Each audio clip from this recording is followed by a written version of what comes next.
So John has a positive model of himself, but a negative model of other people, which best describes John's attachment style. So last week we went into interpersonal communication and talked about a quadrant of different attachment styles. How many folks think it's here A, the preoccupied style? Fearful, secure, dismissing. Yes, so that's correct. The dismissing conflict style is the best answer to that question. So really good work here.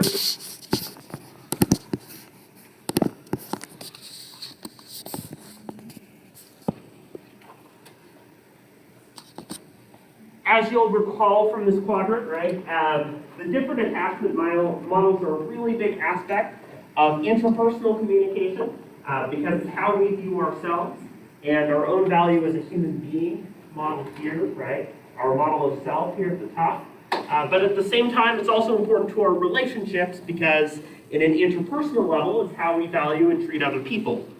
You might think back, earlier in the class, we talked about Maslow's hierarchy of needs, right? The idea that we engage in interpersonal communication to fulfill our needs, whether it's to get food or water, or whether it's to form meaningful relationships. So the dismissing perspective over here, right, means that we view ourselves pretty positively. We think we're good people, but we don't like other people, or don't feel like we can connect with other people well. This might be if you have like a reunion with some extended family members, and it's a cousin or two that you're never going to see again, and you don't make a whole lot of effort to have a close relationship with them. Secure, of course, is a really good relationship. It's those old couples who've been married for like 50 years and love each other still. Preoccupied, right, means that you care about the relationship, you don't feel very good about yourself. And a fearful relationship is one where you don't value yourself, but you also see a relationship with somebody else as a really big threat.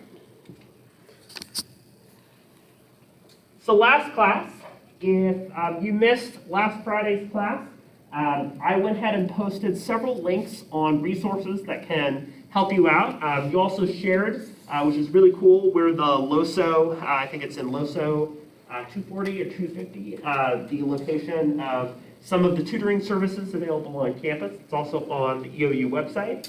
And you can even do things such as some study groups. So if you need accountability buddies for anything like midterm prep, essay work, it's a great place to be. We talked a little bit about personality, including that quadrant model. And then we also kind of posed the question, in what ways does our personality either reflect or distort on social media? I think you all brought up some really good points about how a lot of times it might be similar, but we make choices on how to filter in social media. Who do we choose to include? And what types of profiles do we use for different purposes, like Instagram, Snapchat, and so on. So for this class, I want to discuss a little bit about group discussion leading, including the resources that are available for you to help complete this assignment. We'll also talk about the role of language in interpersonal communication, and then apply an examination of language to some current issues and topics. So, the first thing that I want to direct you to is on Canvas. So, to access the discussion leading groups, I'll go ahead and pull that up for you. So, the discussion leading groups, I went ahead and followed the preferences that you all had on the Google form. I did my best to honor your preferences, although there were some situations where I had to slot people in at a certain time, or there are people that were not, like one person requested somebody for one group, another person requested them for another group, so, I did my best to account for the preferences that you all have. So the first discussion group that we'll have is next week from folks that wanted to present earlier on. So that's Brenna and Natalie on the topic of culture. Hayden P, Maddie, and JP on October 25th with the topic of talking. Hayden R, Trey, Madison, Izzy, and Katie, October 27th. Topic is listening. Lisa, Jackie, and Rolando on November 8th. Topic is mediated communication. Olivia, Nani, and Kenna on November 10th, talking about media, communication, and identity. Jill, Alexis, Steve, November 29th, friendship and communication. And then lastly, Bailey Tucker, Casson and Sawyer on December 1st on the topic of family communication. So again, this announcement is posted on Canvas. So you're welcome to either write this down now or take a screenshot or review it later. Also, send me an email as soon as possible if you know that you can't make the day that you're scheduled to do discussion leading. So again, I looked at your schedules and availability and tried to slot in a time that worked for everybody. But if I got it wrong, please let me know and I can correct that for you. You'll also notice, right, that it does list the topic for you. So if you go to the home page of Canvas, you'll notice that for the particular date, right, that it has the different reading assignments for that day. So for instance, on Monday, October 18th, right, there's this unit on culture, and the reading, right, is this section of wrench. So one way that you and your group members can start to think ahead on this assignment is to read ahead on the assignment for that day. Discussion leading does not need to be comprehensive, right? In other words, you do not have to cover every single thing that's mentioned in that reading for that day. Instead, the thing that I recommend that you do is to identify among your group members. What are the things that sound the most interesting? What are the things you'd like to focus on or talk about? Maybe there's some personal stories or examples that you'd like to use. Maybe you can use examples from media, such as television shows, movies, so on. You can use your own slides. If you send them to me in advance, I can get them linked on here for you, hopefully with fewer sound effects.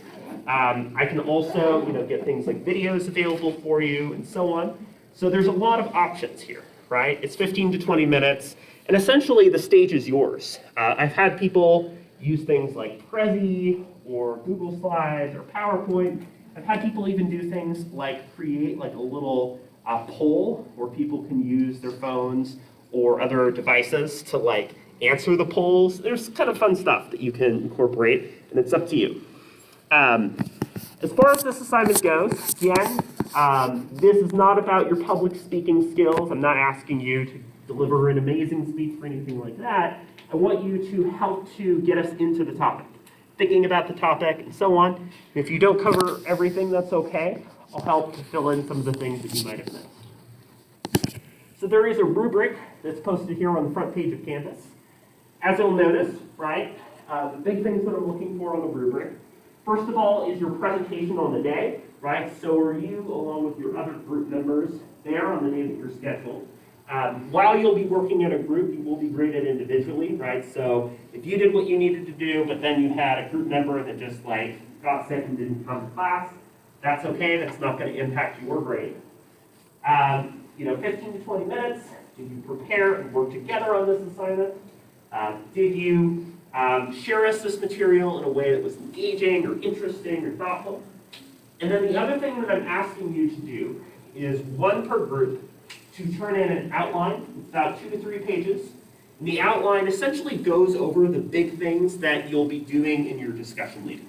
So maybe okay, I'm going to talk first about muted group theory, and I'm going to apply it to indigenous conflicts and the American frontier. You might use that as an example in your outline that you reference in class. Whenever I teach a class like public speaking, I like using outlines because whenever you're doing some type of presentation, reading word for word, like from a paragraph style document is not fun, but it's also not fun to have nothing. An outline is a really nice way that you can have the key points that you need to go for and talk about without feeling like you're reading off of it the whole time. So think about the outline as a resource that's designed to help you. Again, I only need one outline per group, but it should go over the main ideas that you're planning on covering within your presentation. And again, this is available right here on the front page of Canvas. I've created this separate area for rubrics. Your essay also has that rubric. I also have uploaded an example of discussion leading so that you know what that outline example looks like. It's got the group members up here. Maybe for this group, they were really interested in uncertainty reduction theory. They were talking about the show Catfish, discussing information about the show, linking it to uncertainty reduction theory, explaining what uncertainty reduction theory is and how it works, understanding some of the different parts of this theory, additional elements. Maybe in your outline you include some questions that you want to pose for the class as a whole. You can include that within there too. And then, there's this critique of the theory that the group members maybe wanted to focus on. Again, maybe you have an entire chapter and there's something like uncertainty reduction theory that your group wants to focus on. Awesome. You can build your outline around that. I will also look at ideas, outlines, rough drafts, or anything else that your group member wants to, or your group wants to put together for this assignment.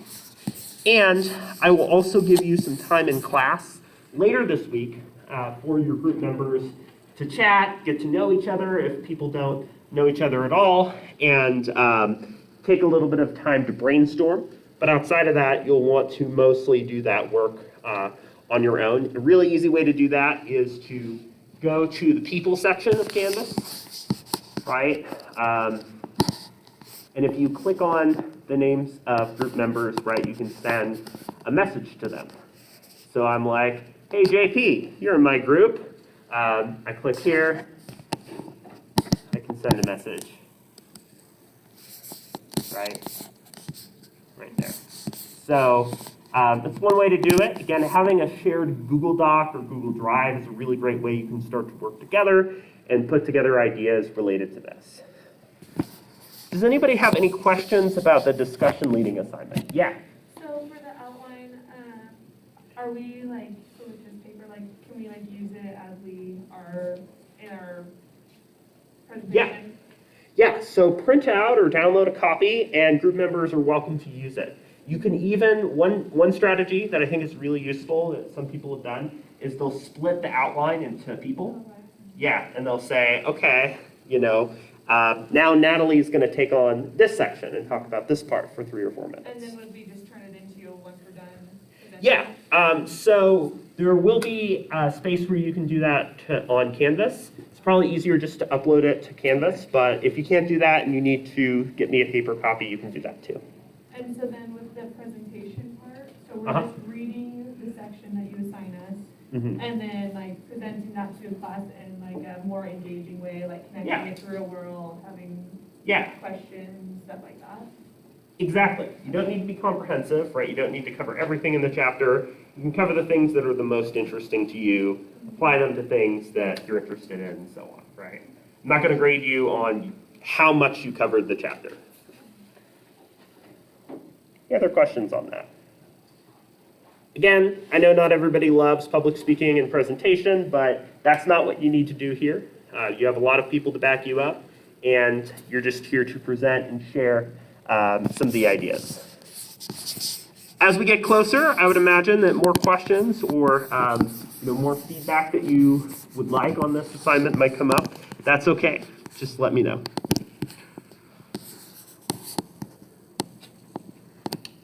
So what I'd like you to do now, kind of a fun little thing that will connect us to our new stuff for today in just a minute, is to find a partner in the class. You could also do a group of 3. What I'd like you to do is get out a new sheet of paper, or if you're typing, you can do that too. I will ask for this at the end of class. And what I want you to do is just take some time to chat with somebody else about your experience at EOUs thus far. You might talk about how your weekend went, how you're enjoying your classes, what it's like living here, the various incenses you can and can't burn in your dorms, all that fun stuff, right? You might talk about that, and as you're sharing and talking with your partner, what I'd like you to do is take note of some of the words that stand out to you from your partner. So maybe there are things that your partner is saying over and over. They use the word like a lot. They say, oh, this slaps a lot, so on, right? So as you're sharing, write down the most common words or the words that stand out to you that your partner is saying. So I'll give you kind of a few minutes to chat with people, and then we'll come together after that.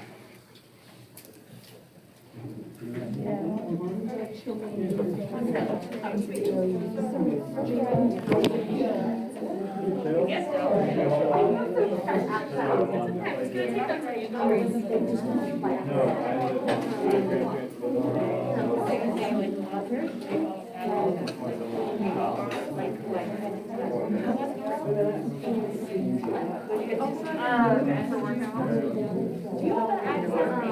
I crazy? What's happening? I don't know. I grew up with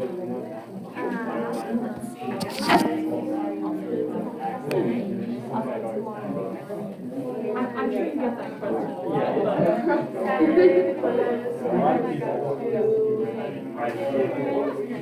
Yeah, I was like, is this dude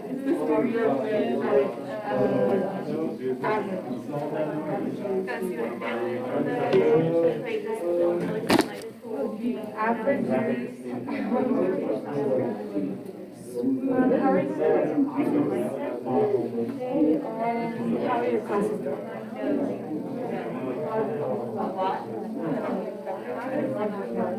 I think that's the most interesting thing I've learned about somebody this year. How cool. What did you guys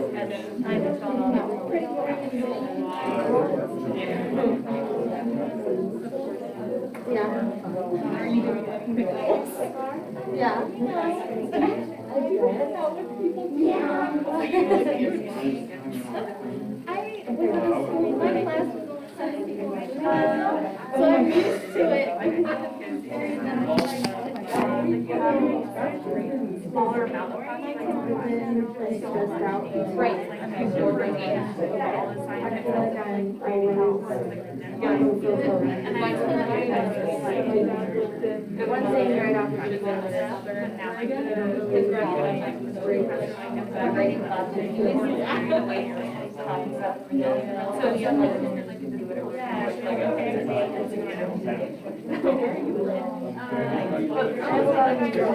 especially right after each other.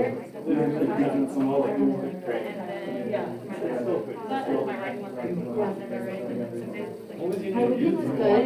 I went to birthday this weekend. We got to celebrate her, so that was a lot of fun.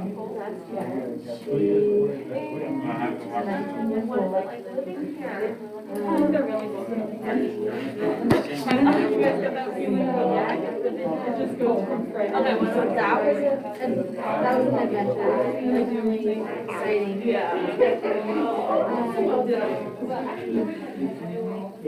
Yeah.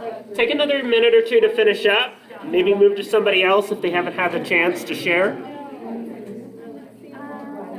Yeah, no.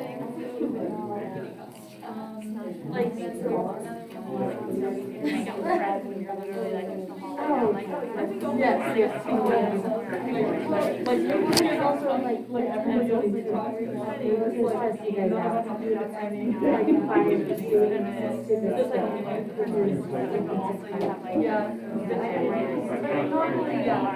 Well, it must be my first job, right?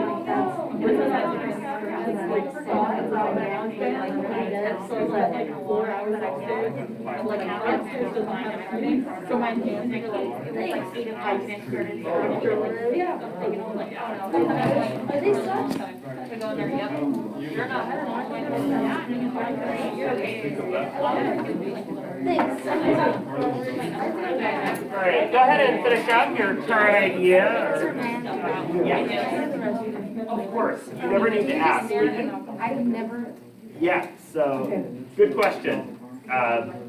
Some professors have made me ask, so I'm just. That's so weird to me. Yeah. If you ever need to use the restroom or anything like that, you can do that. You don't need to ask. Yeah. All right. Right. Yeah, They want the control. that's so weird to me. Like this They're like, isn't no. this isn't middle school. I don't know. Do you have a classmate? Get like Yeah, like he's on a. yeah. Get one of those weird like wooden spoons Yeah, or yeah. whatever that you that's silly. They're like, hold on, let me find your phone. All right, so let's go ahead and come back together to chat a little bit about this. So I'm going to ask you to keep this off to the side just for a minute. We'll come back to it. But the reason we did this, in part, is it's verbal communication, but also because it has us reporting and thinking about the role that language has to play, since that's the pretty defining feature of verbal communication and something that we do all the time without necessarily thinking about it. Right? So verbal communication is unique from other forms of communication, including interpersonal communication, because it involves the use of language or other symbols. Right? So earlier on in the class, we talked about the idea of signifier or signified. So a laughing emoji is a signifier for the fact that somebody's, laughing and thinks something's really silly, right? So we use language and other types of symbols to communicate, like you all just did, and you all were sharing and writing about. So I have a couple questions, and it's okay if we are off track here. It's just designed to help us think about what verbal communication is. Is sending a text verbal communication? How many folks think yes? No? Some people who are unsure? So sending a text is considered verbal communication because verbal communication can be both spoken and written, right? Think about the dividing line here as communication that uses words in some way or another. So for instance, you send a text, you're checking in with your parents, seeing how they're doing. That's verbal. You're talking to your parents face to face, or you're talking on the phone using Instagram and so on, right? That could be verbal communication as well. Is smiling at somebody verbal communication? How many folks think yes? How many folks think no? Isn't that technically a symbol? So smiling can be a symbol, right? It can be represented like if somebody sent like a smiling emoji, right? But if somebody was just smiling as part of casual conversation, it wouldn't be considered verbal communication. So that's a really good point, right? If the smile is the idea that you're trying to share using a symbol like an emoji, it fits. But if it's a part of you speaking with somebody else, then it wouldn't be considered verbal communication, right? So if we're talking to somebody and we use gestures, maybe we're emphasizing a certain word, we're changing our tone and pitch, and so on, right? That you can think about as kind of carrying on or adding to the words. That fits within nonverbal communication.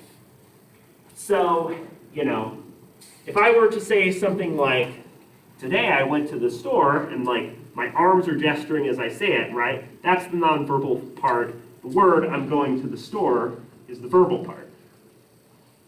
Here's a tricky thing to know, right? Nonverbal communication will also include things such as your pitch, your tone, your articulation, and so on. So if you're yelling, I went to the store, right?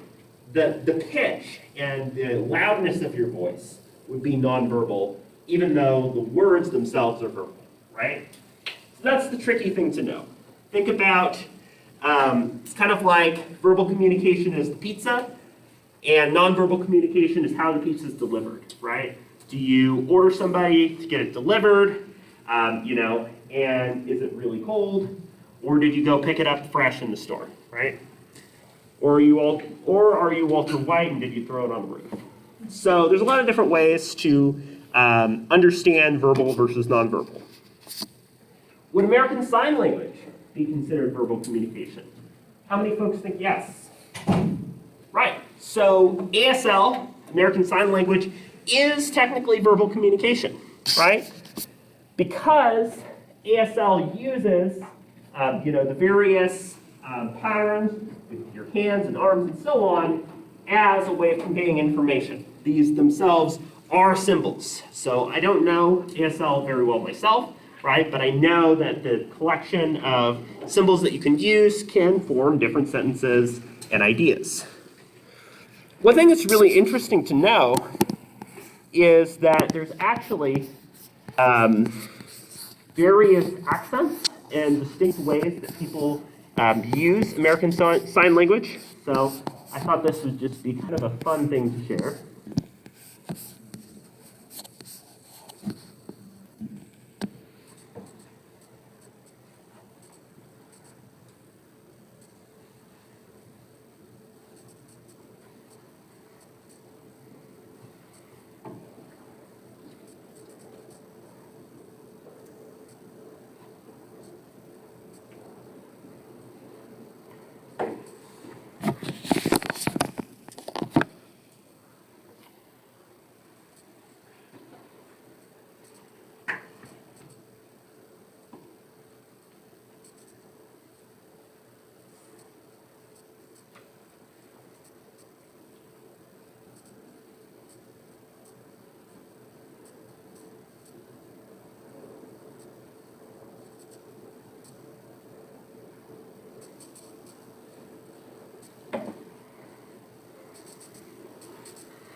kind of an interesting example, right? The way that we might use sign language includes both verbal and nonverbal components.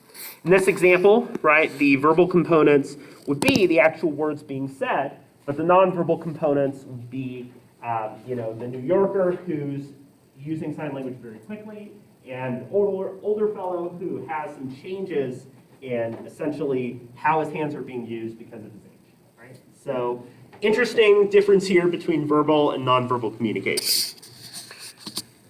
So one kind of classic example, thinking about language and words. Another example brought up in your book was let's eat grandma versus let's eat grandma cannibalism, right? Is eats, shoots, and leaves. So this was actually a book that was published about grammar, syntax, sentence structure, and so on. But the title is kind of funny, right? Because the premise is that a panda walks into a bar and eats, shoots, and leaves. So as we're making sense of that sentence, there's a lot of different ways that we do that. And we can think about breaking down that sentence as the different rules that we use for words. So the first way that we use rules is through semantics, right? So semantics are generally focused on the dictionary definitions of the words, but we tend to use what we think is the best dictionary definition for that situation or context, right?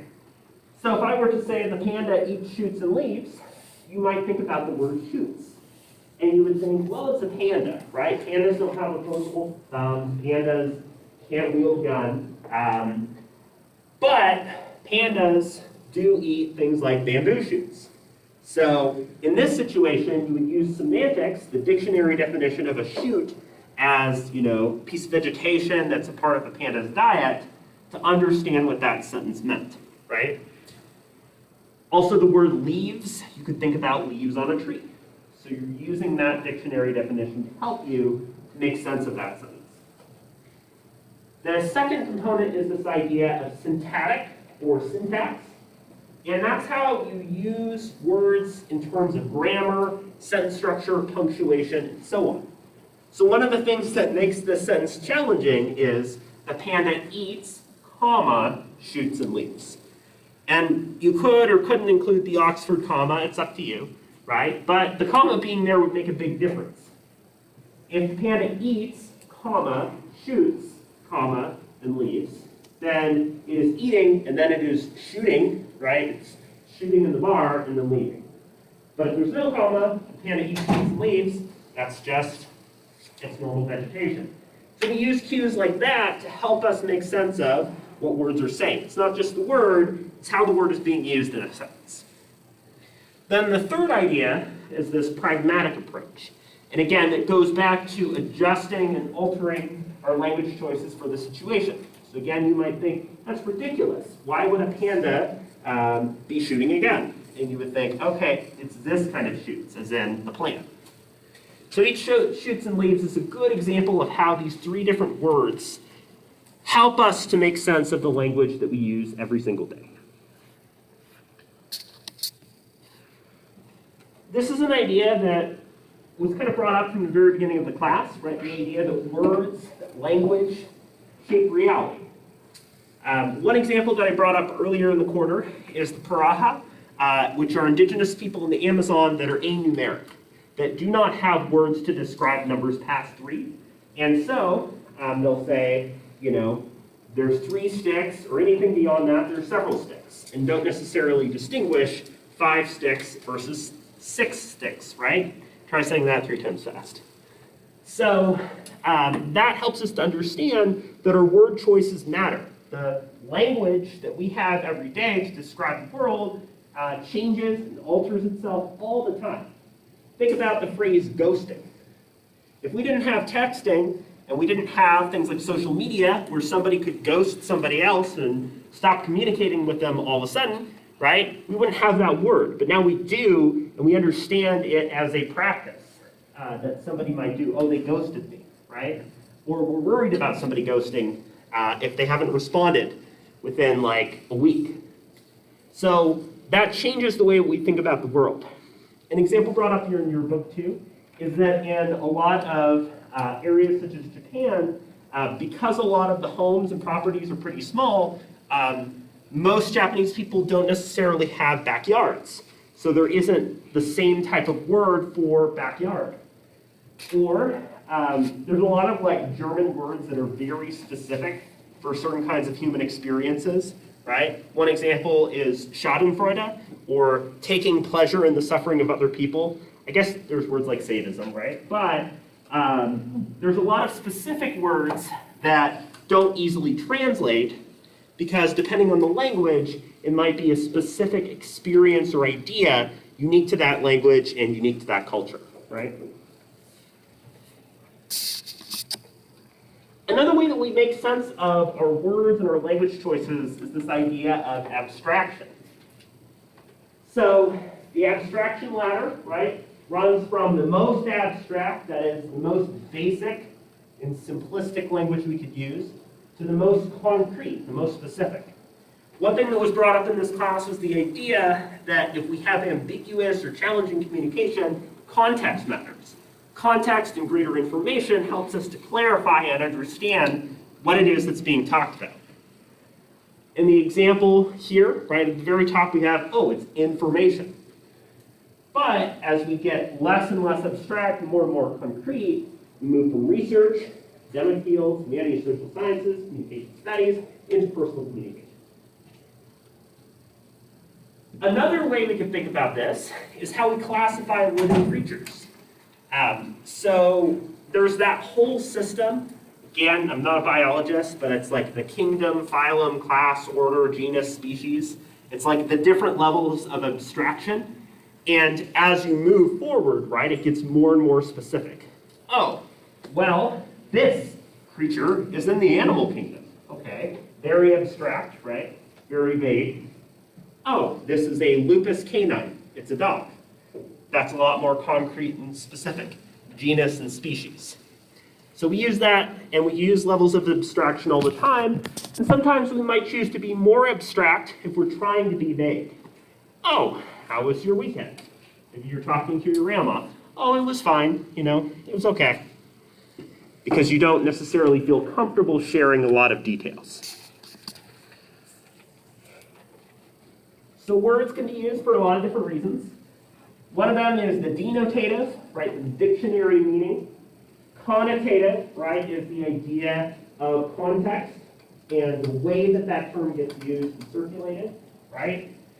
So there's a lot of words that maybe on the surface seem neutral, but in their application and usage have a lot more specific connotations, including issues related to identity. So for instance, right, the term thug could be used to describe a criminal, but we know in its usage in the United States that it has a historically racialized charge to it, that it's disproportionately used as a way of identifying people of color, whether or not they've committed any crime, right? So the connotative context of words is incredibly important and can oftentimes be the subject of significant debate. Words can be used for instrumental tasks, that is, I need a glass of water. It can also be regulatory. How are you doing today? Checking in with somebody to help with that relationship.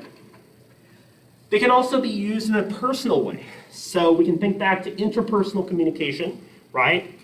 Looking at yourself in the mirror and saying, I'm going to have a good day today. It's a way that you can use that personal function to help yourself out.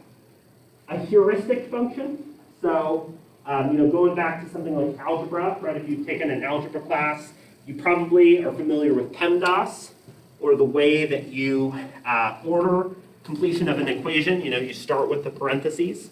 That's a heuristic function that helps you to learn and make sense of algebra. And a representational function allows us to request or use information. You might be asking a clarifying question. Hey, can I get a little bit more information? What does PEMDAS mean? So we use language and words in a lot of really unique ways. So think back to this idea, right, that language shapes reality, and we can see that that can have some problems sometimes. So another theory or general way of thinking about how we communicate, it's an important one, is this idea of muted group theory. So who gets to create the language? Who has created the language? Oftentimes it's people in power, right? People in power who have the ability to circulate through press, to create media, to kind of decide and discuss various issues. One example of this is the term terrorist or terrorism, right? That became an incredibly popular word. It was used a lot following 9/11, particularly among politicians and leaders in the United States, right? It became a major area of discussion and disagreement. So, because a lot of dominant groups have the ability to change the language that we use every day, that can create a situation in which populations that might be marginalized or might not be able to participate in language, therefore do not have the ability to see themselves in the language that they use every single day, right?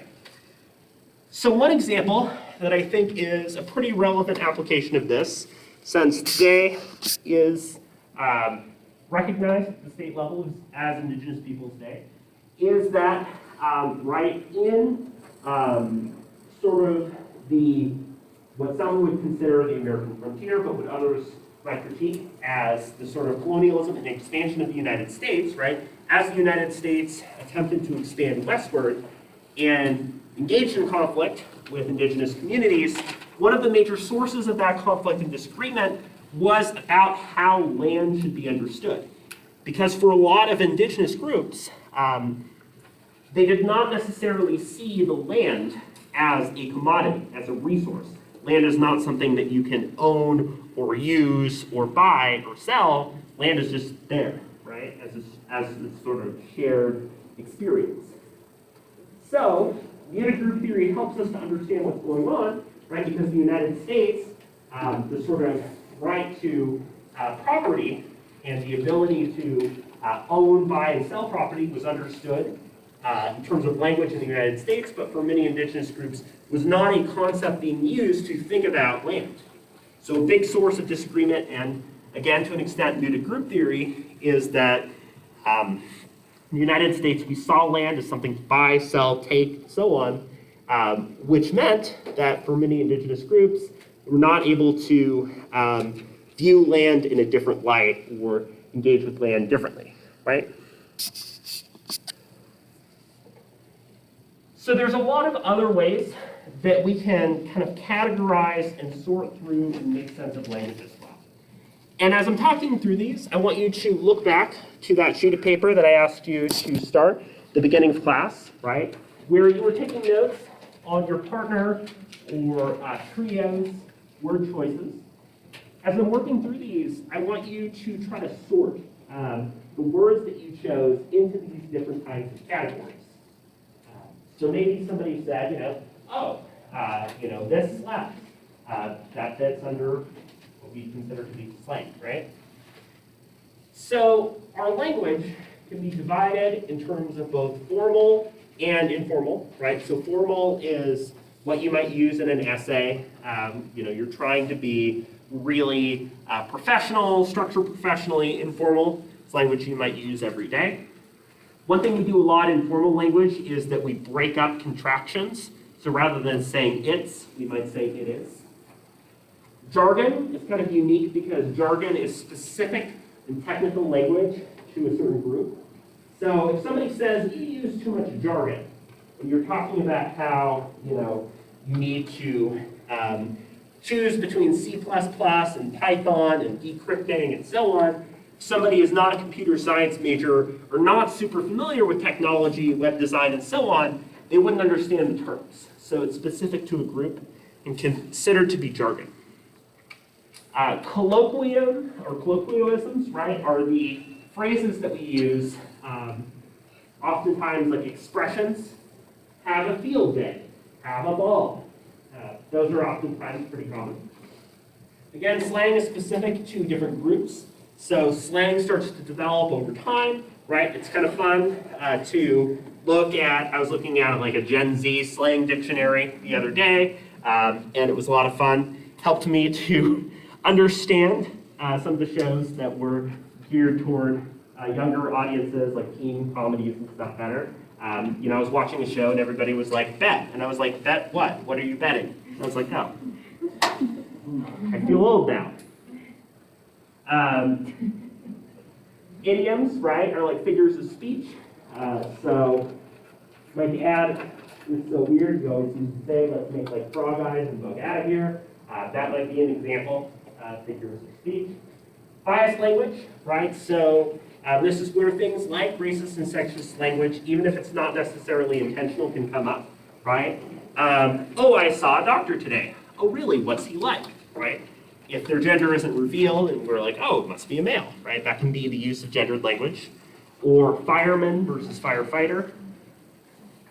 Ambiguous language is language that can have different meanings, right? So how are things going?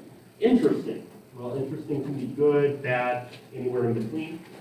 And euphemisms can be used to make things less clear, right?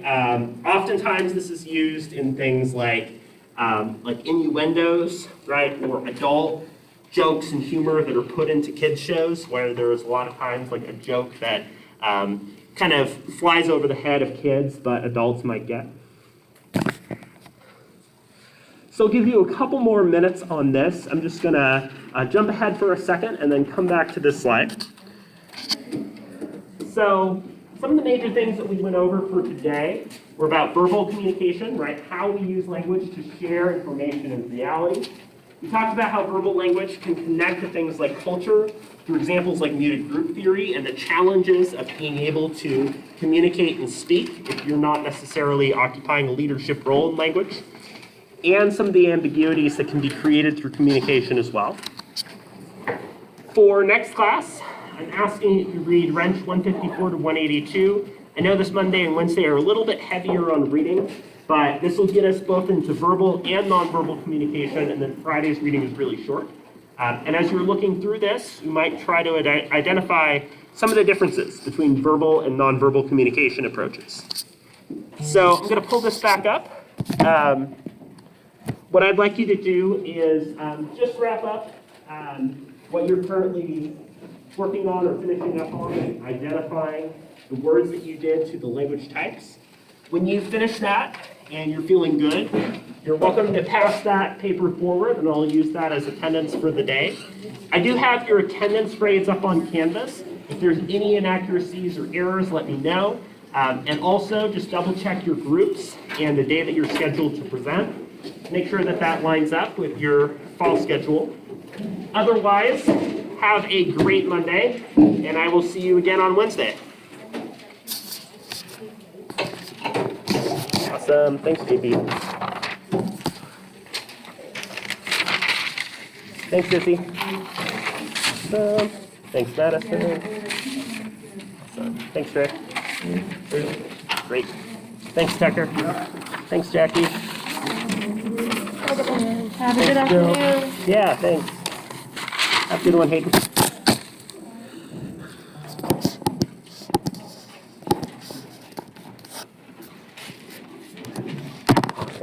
Thanks, Laura.